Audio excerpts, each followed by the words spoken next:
Sa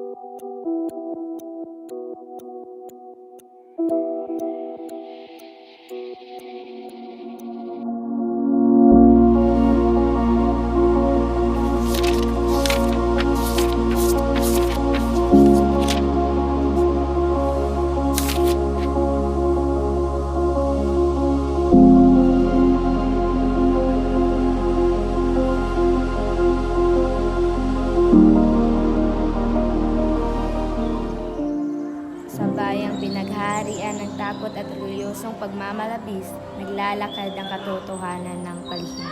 Sa araw na ito, haharapin ng mga pusong sugatan ang masalimuot na realidad. Hindi bomba, kundi katotohanan ang sasabog. Naririnig niyo ba, pinapatay yung tatay ni Huli? Wala namang justisya. Grabe yun, wala namang kasalanan pero pilit umamin. Kinulpi pa bago bawian ng buhay. At si Basilio kakalaya lang. Pero para saan? Para lang makitang sirang-sira na tayo? Kawawa naman sila, magdasal na lang tayo. Dasal na ba palagi? Kailan ba tayo tahimik? Di ko alam, Pedro, pero malinaw na may mali sa mundong to.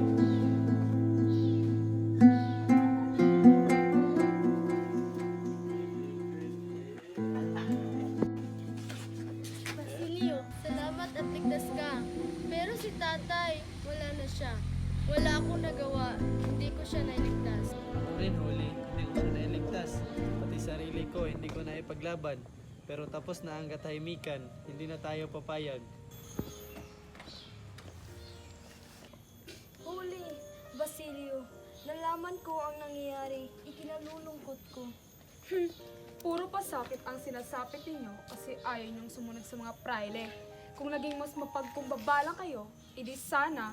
Mapagkumbaba, kailan pa naging kasalanan ang pagiging mahirap? Kailan pa naging karapat-dapat sa parusa ang pagtindig sa tama? Huli iya, baka kakaya sinusubok ay dahil sa kakulangan mo sa pananampalataya. Lumuhod ka at humingi ng tawad.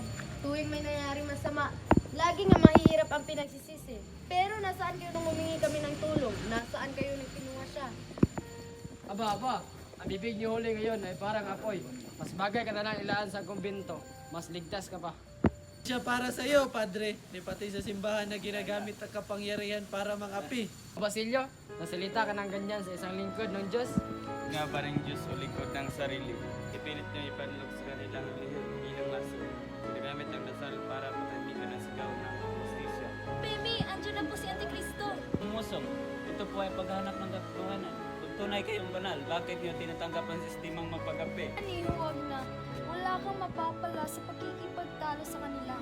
Mararating dahil palagi itong iwas, nagtatago, sasayawan sa piging, sa kasikatan, pero habang tayo nagsasaya, may huling umiyak, may basilyong nakakulong at may sisang nababaliw. Hindi na ako iyak ng iyak.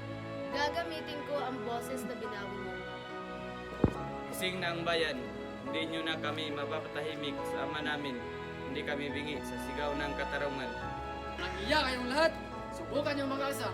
Kami pa rin ang magwawagi. Mga rebelde, mga bastos! At sila'y nagsialis, dala ang takot.